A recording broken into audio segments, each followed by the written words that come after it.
Assalamualaikum warahmatullahi wabarakatuh. Kembali lagi bersama saya Asep Nugraha. Di video kita kali ini kita akan membahas tentang materi pembelajaran matematika yaitu kaidah pencacahan. Dalam kaidah pencacahan kali ini kita akan membahas tentang aturan penjumlahan, ada aturan perkalian, pengisian tempat kosong, dan terakhir nanti faktorial. Kita bahas satu persatu. Yang pertama, aturan penjumlahan. Untuk definisi, kita bisa baca jika ada K1 cara melakukan kegiatan 1, kemudian K2 cara melakukan kegiatan 2, dan seterusnya, kemudian sampai Kn cara melakukan kegiatan N, serta semua kegiatan tersebut saling lepas, maka perhitungannya ada K1 tambah K2 sampai Kn. Cara untuk melakukan tepat satu kegiatan tersebut. Nah, untuk patokan biasanya digunakan untuk kejadian yang tidak sekaligus terjadi atau berupa pilihan. Untuk lebih memahami tentang definisi atau aturan ini, kita akan ke contoh soal.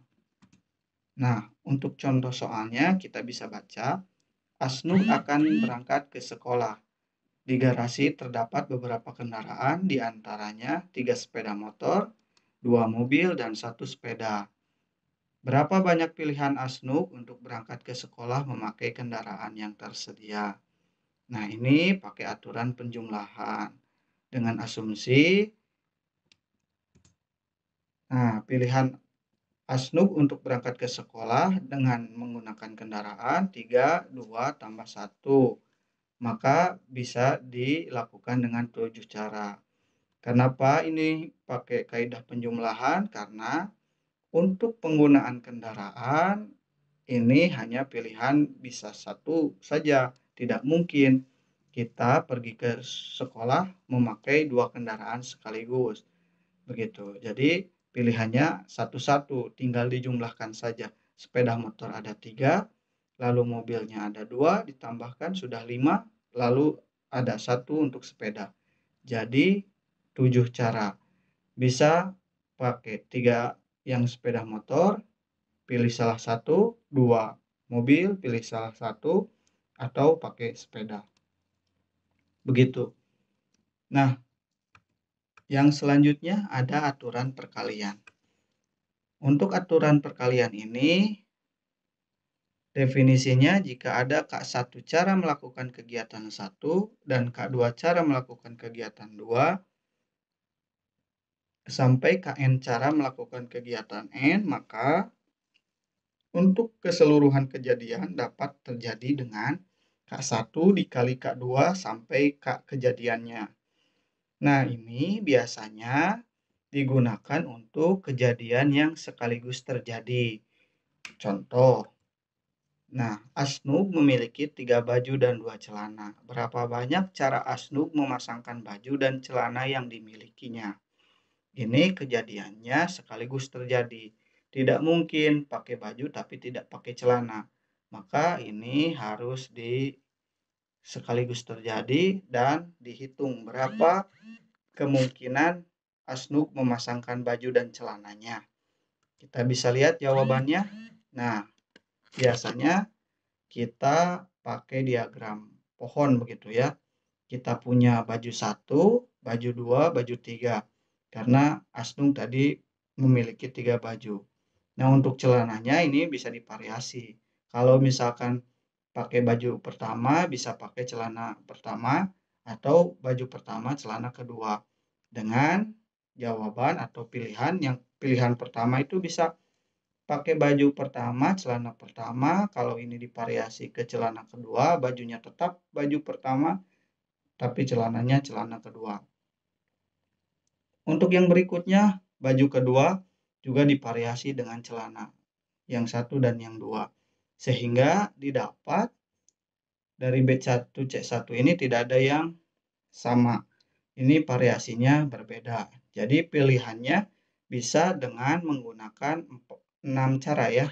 1, 2, 3, 4, 5, 6. Nah, ini bisa disederhanakan menggunakan aturan perkalian 3 kali 2 di mana 3 adalah baju dan 2 untuk celana. Maka bisa dikatakan caranya adalah memasangkan baju dengan 6 cara.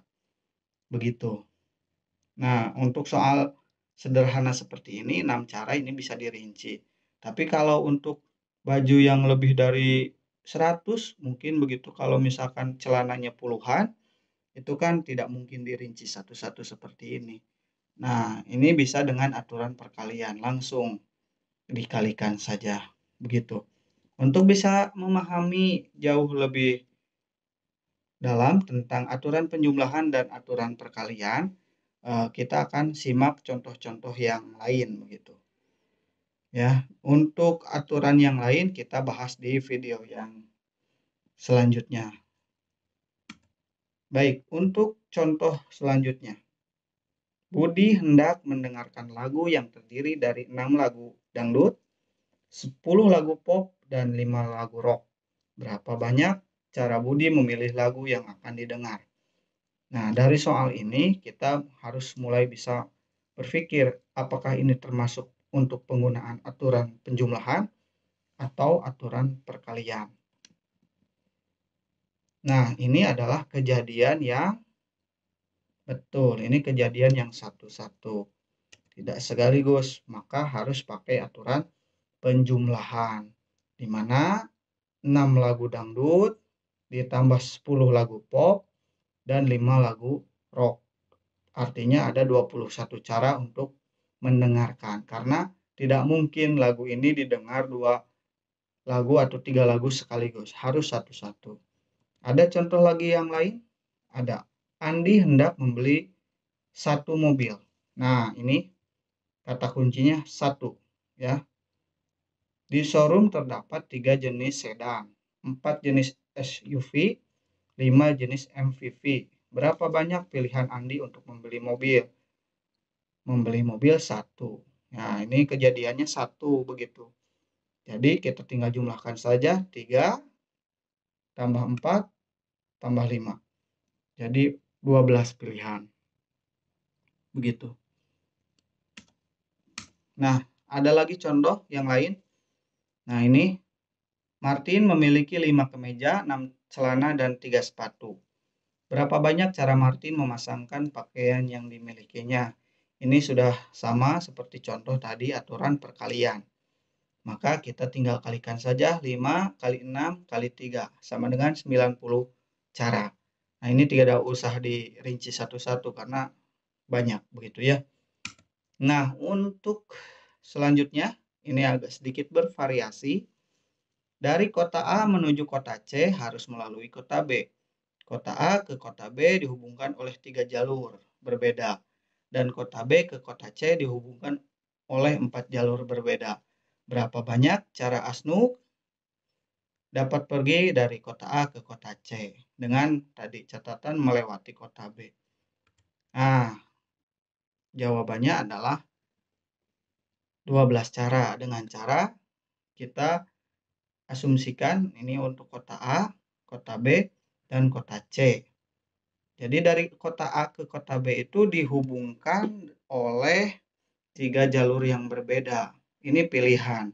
Bisa melalui jalur 1, 2, atau 3. Kemudian dari kota B ke kota C itu ada 4 jalur yang bisa dipilih. Begitu. Nah, untuk penghitungan berapa cara, maka ini aturan perkalian 3 kali 4.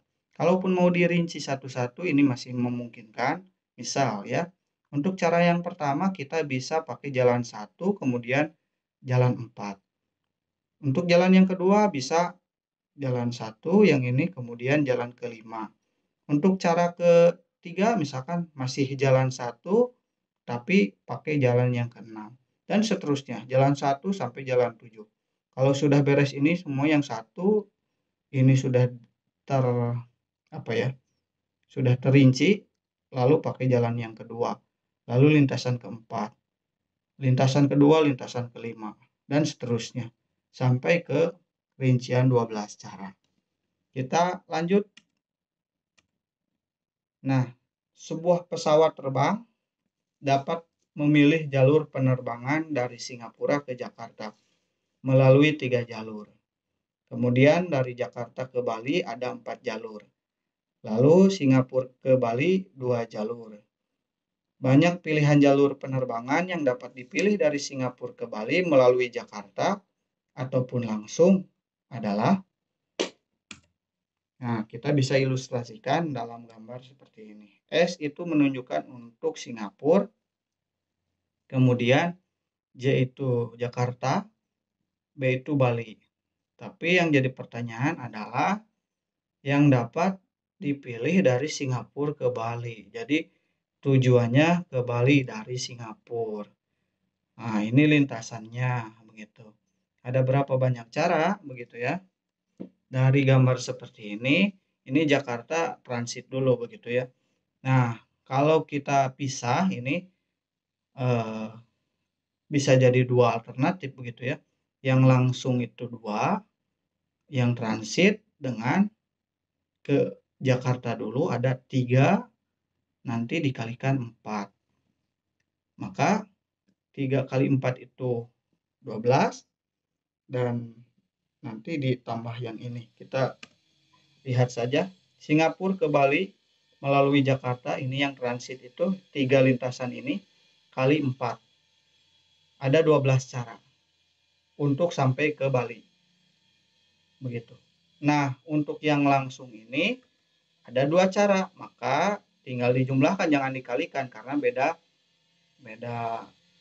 jenis kasus begitu ya. Pilihan. Kata kuncinya ada kata atau begitu. Pilihan. Ya. Kita jumlahkan saja, maka 12 cara tambah 2 cara itu sama dengan 14 cara. Begitu.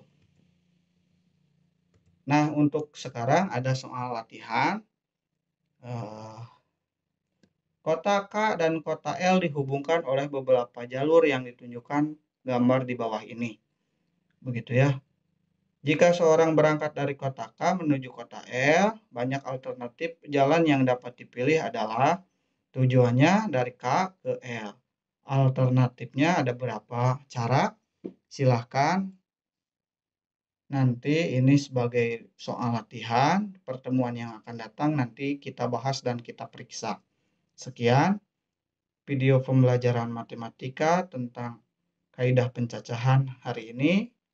Semoga bermanfaat. Assalamualaikum warahmatullahi wabarakatuh.